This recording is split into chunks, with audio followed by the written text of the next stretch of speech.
The United Nations and Biodiversity. What sort of global environmental challenges do we face and what needs to be done? Hello, I'm Anand Naidu and this is The Heat.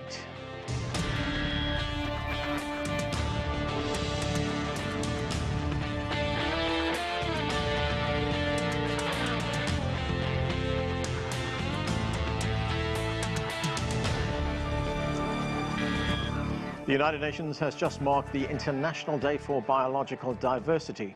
And in recent comments, the UN Secretary General, Antonio Guterres, had some tough words, saying humanity is, quote, waging a war on nature. He referenced not just the threat of biodiversity loss, but also climate change, the crisis there, and the escalating pollution we see. In a few moments, our panel will discuss the biodiversity challenges facing the planet, but we begin with Elizabeth Maruma Merema. She is the Executive Secretary of the UNEP's Convention on Biological Diversity. I talked with her earlier. Elizabeth Marema, thanks for joining us. Pleasure. Let's start with the global picture. How would you assess the global state of biodiversity in 2021? I don't know where to start, but the state of global biodiversity 2021 is not good. I'm saying so because of the results of the recent scientific reports, which were, majority of them are between 2019-2020. If you recall, the IPBES Global Assessment Report was not good as far as biodiversity loss is concerned, which basically saying biodiversity loss has reached unprecedented magnitude in the history of mankind. We had our own global biodiversity outlook, which we launched last year in September, which was reviewing the status of implementation or reaching the 20 targets adopted a decade ago, about 10 years ago, each biodiversity targets. 20 of them. By the end of the year, we had not reached any single one to the fullest. Progress was made to only about 6. So in terms of report card, was very low.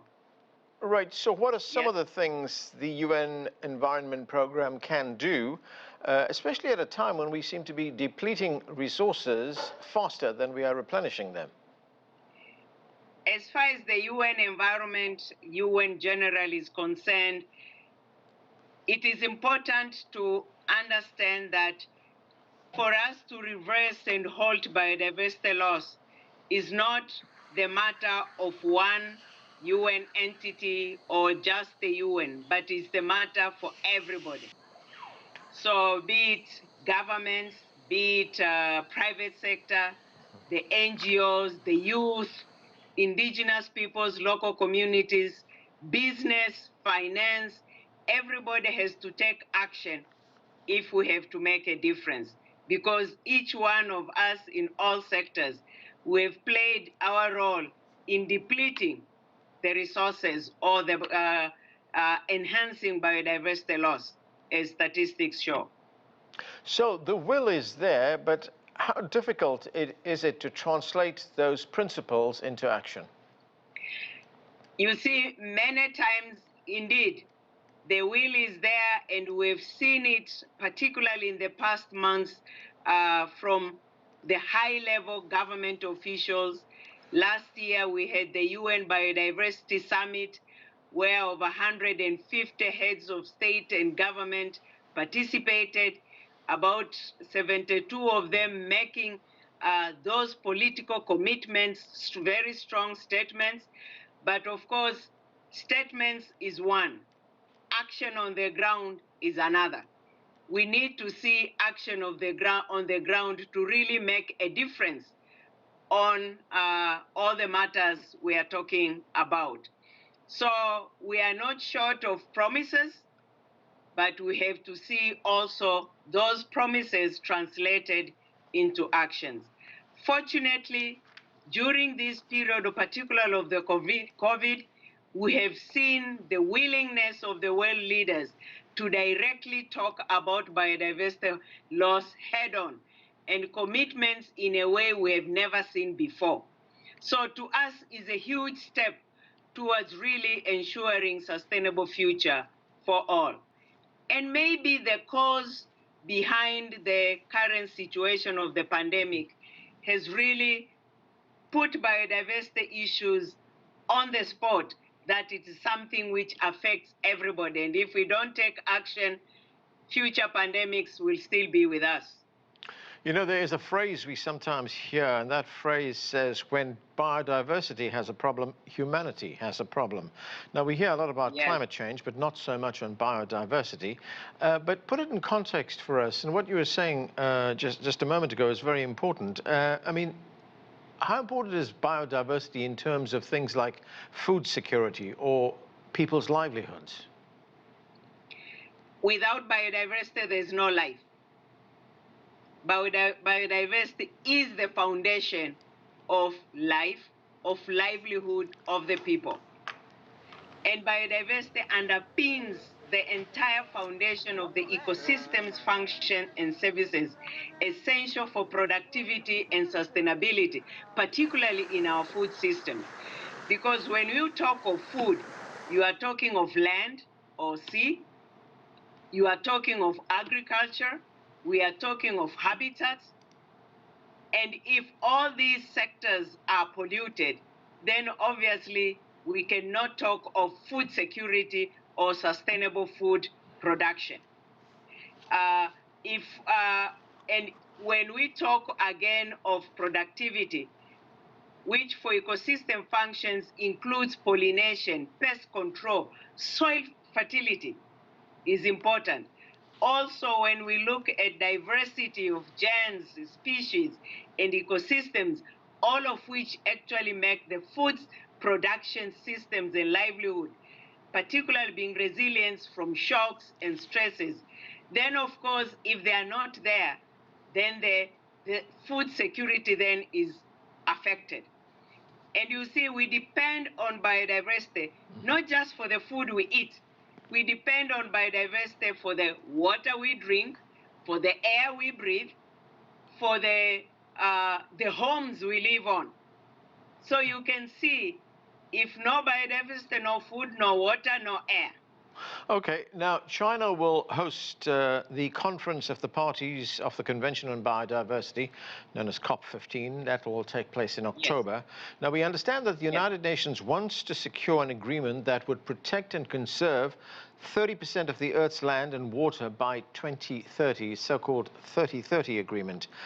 Talk to us about that. What does that mean? I will not single out 2030 agreement as the 30 by 30.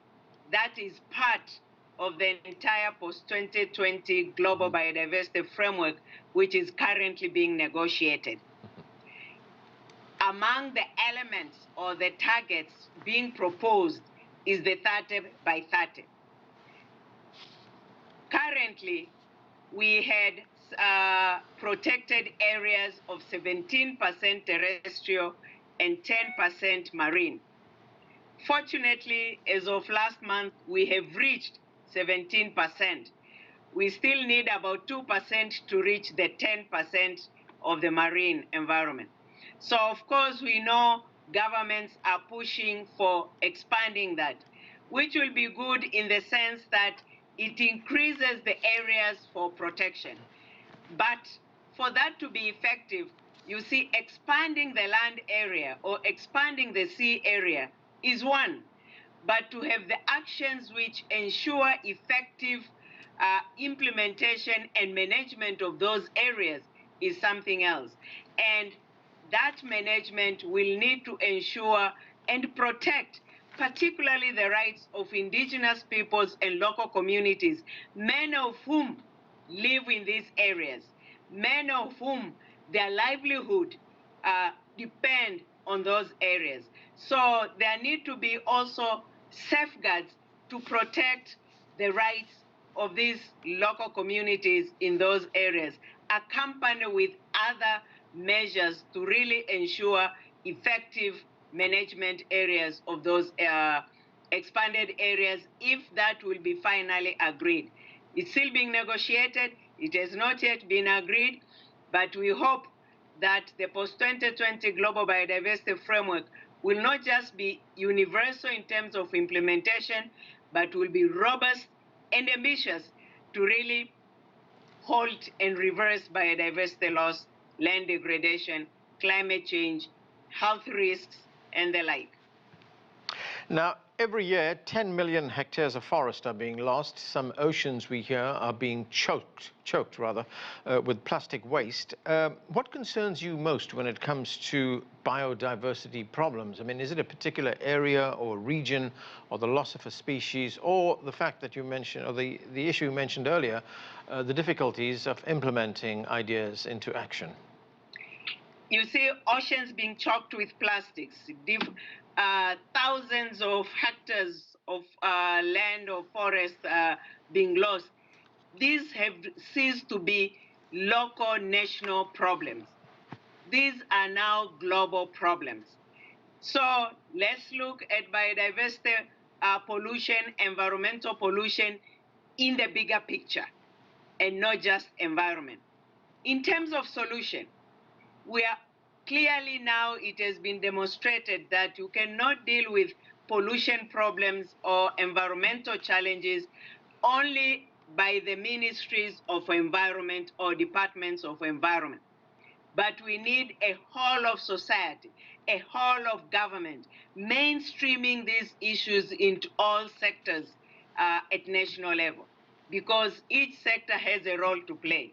It's environment, it's agriculture, it's fisheries, it's development planning, it's healthy. You can see all have a role to play even now as we dealing with COVID-19 situation and moving into a green recovery post-COVID.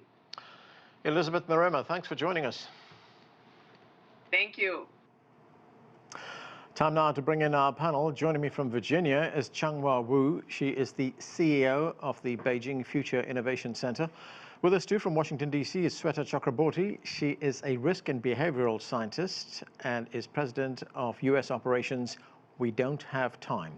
Also joining us from Oakland, California is Leila Salazar Lopez. She is the executive director for Amazon Watch. Welcome to all of you. And Sweta, let me start with you. That is quite a sober assessment we got there from the UN's Elizabeth Marema on the biodiversity challenges that we face right now in 2021. As we heard from her, she says that the situation right now in 2021 is, quote, not good. What do you see as some of the biggest challenges we face right now? You know, in addition to what Elizabeth said, I would also add to the list that ecological and biodiversity is important for our human, national, and global security. We don't think about how ecosystems collapse can impact our very existence in terms of the future security of generations, but also just what we are used to historically and what we expect and anticipate in this generation going forward. There are things that are going to be so dependent on our ability to preserve and conserve our natural environment. And if we don't think through carefully what the relationships across different aspects of the ecosystem that we collectively reside in are, we are going to find a very dismal future sooner than later, which is why this 30 by 30 pledge is so important. It's a target on the way to reaching biodiversity recovery by 2050. And so this is just one step, one target on the way to ensuring that we get back to a sustainable natural environment. Because if we don't, not only is it a security issue, it's also a human health issue. It's going to hurt business operations. We're talking about supply chains that'll be affected. Corporate balance sheets will be affected. So there are implications of losing biodiversity at a global scale down to the very local businesses being able to operate in a way that we have become accustomed to know. Sweta, just expand on those security challenges you were talking about. I mean, we talked about the threat to food supply chains. There's also the threat that is posed by the fact that there'll be less habitable land with climate change. What are the other threats that we face? There's so many threats here, but how about the infectious disease threat that Elizabeth also touched upon? As we encroach upon forests and natural habitats that historically humans haven't interacted with in the way that we are doing now, we are increasing the likelihood and frequency and intensity of infectious disease outbreaks. because the majority of these infectious disease outbreaks like COVID-19 jump from animal to human. It's zoonotic disease transfer that increases as we continue to irresponsibly engage with our natural environment. And we've seen how the outbreak of a disease like COVID-19 has resulted in serious vulnerability across the world. And that is a security threat to our global collective health and well-being. Okay, let's go to Oakland and bring Leila into this conversation. Leila, great to have you. Welcome to the show. What about the Amazon region, which is what you and Amazon Watch, of course, focus on? We had fires that ravaged millions of acres of the forest. There's also been a controversy over logging in the Amazon as well. I mean, how much danger is the Amazon region in right now? Thank you for having me on. The Amazon is in a state of emergency, like the state of our climate and like the state of biodiversity on our planet. It is not an exaggeration to say that the Amazon is in a state of emergency. It's in crisis, and it is actually at the tipping point. What is the tipping point? The tipping point is, it could be seen as a point of ecological collapse, or the point at which an ecosystem changes and to that where it loses its function as an ecosystem, as a forest, as a hydrological cycle. This is what we've feared for a long time. And scientists used to predict that the Amazon would reach a tipping point at 20 or 25% or 50% degradation and deforestation. But now they're saying it's here and it's now. And that is because of the constant threats facing the Amazon rainforest, from deforestation, from fires, from industrial extraction, oil and mining, from agribusiness, and also threats to the defenders of the Amazon, the indigenous peoples, the forest peoples, who have been the best protectors of the Amazon and of forests around the world for thousands of years, yet they are being threatened. Their very existence, their rights, their lives, and their territories are being affected. And the Amazon rainforest, just to step back a little bit, it is one of the gems of biodiversity on our planet. It is the largest standing tropical rainforest in the world. It is the most biodiverse. When I think of places like the Ecuadorian Amazon, the Yasuni National Park, that have the highest concentration of birds, mammals, insects, and amphibians. And I think of the threats that are facing this place. I mean, they are immense. It's not just deforestation, it's oil extraction. And it's not just one oil block, it's dozens of oil blocks and mining blocks that are threatening UNESCO biosphere reserves like Yasuni National Park. Right. Changhua Wu, Ms. Marema from the UN that we talked to earlier on there, she also talked about the importance of the COP15 meeting in China, that'll take place later this year. How significant will that meeting be, and what do you expect to come out of it? I think it's already said by many, and also by all the efforts currently ongoing, by UN, by all the country members, and China as the host of COP15 definitely shoulders the responsibility to work with UN, working with other nations, parties, to make sure a successful process. As we were talking about it here, we live in crisis, right? And so more urgent than ever, the global community has to come together to reach agreement on specific targets, particularly learning from the failures in most cases from the IT, agreement, the 20 actions during the, IT action plan framework.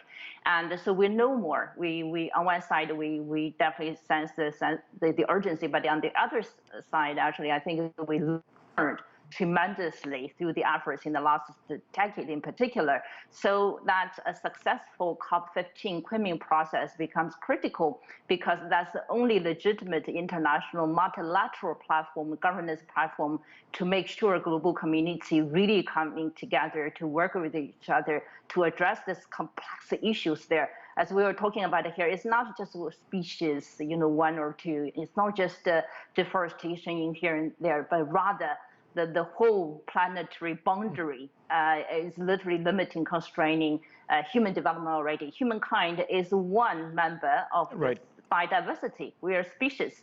So it's about us. It's about our existence, survival, of this particular species in the planetary system. Right. So yes, it's very significant. We need to work together. Okay, Shweta, I want to get back to something that Elizabeth Marima talked about a moment ago, and that was the threat that is posed right now by plastics in our oceans. There have been some efforts to clear some of the plastics, but it seems to be, it's an overwhelming task to clear the ocean right now. How serious is the problem? Oh, that's an incredible problem. That's also very much needs our time and attention as we think more broadly about the oceans and the role the oceans play in being part of this ecosystem that we are so dependent on. The majority of the world is oceans, and we have only begun to touch the surface on exactly what that system looks like below the surface, and the warming of the oceans and the implications for the warming oceans, what that has on actual life on land and for our ability to continue to live and consume sustainably, not just as we interact with land animals, but also with the marine life. That has significant implications. And so plastics in the ocean is something that we spend a significant time on as we think through how to improve attention through mechanisms that really work to address these massive challenges. And we're using mechanisms like ESG investing, which is environmental social governance. And we are able to now mobilize trillions of dollars through collective efforts to really direct attention, time, and resources, and personnel. There's a need for actual human effort at the individual level, all the way up to collaboration across multilateral agencies to really address these problems that are complex and interconnected. So it's really exciting also to think about some of the solutions that are underway to address some of these really complex challenges. Leila, I want to talk about the impact that climate change is having on biodiversity. But first, I want to get back to something you were talking about a moment ago. You were talking about a tipping point, and there is some evidence to tell us that when degradation of forests reaches 20 to 25%, that would be a tipping point. But what kind of timeline are we looking at given conditions right now?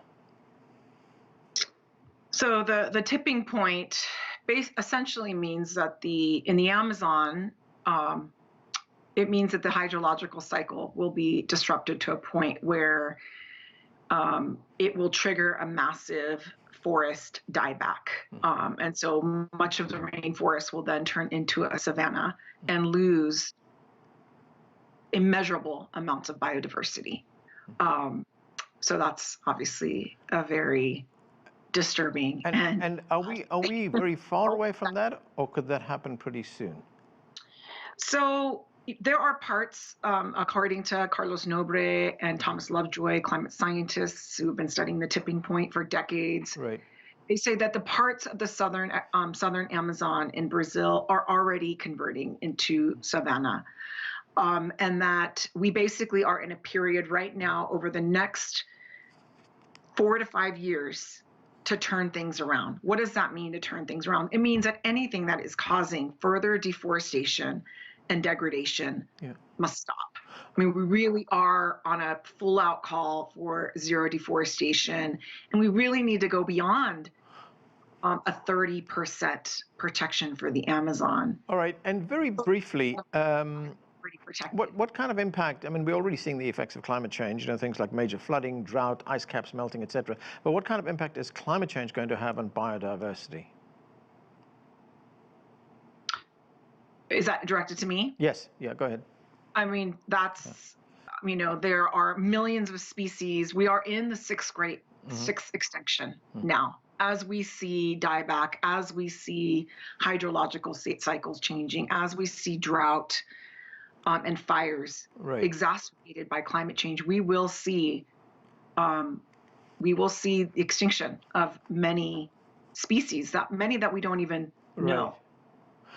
Okay, Changhua Wu, what are some of the things that China is doing to protect its biodiversity? Well, China signed the CBD, the convention. One of the 6 countries actually first signed it back in 1992. So that pretty much, kicked off a process of really understanding the biodiversity issues and, shaping or reshaping national policies, laws, regulations around from pretty much all aspects. So today, if you look at the policy regulatory framework, China has pretty much developed a rather comprehensive, actually, framework or systems in terms of on one side to constrain.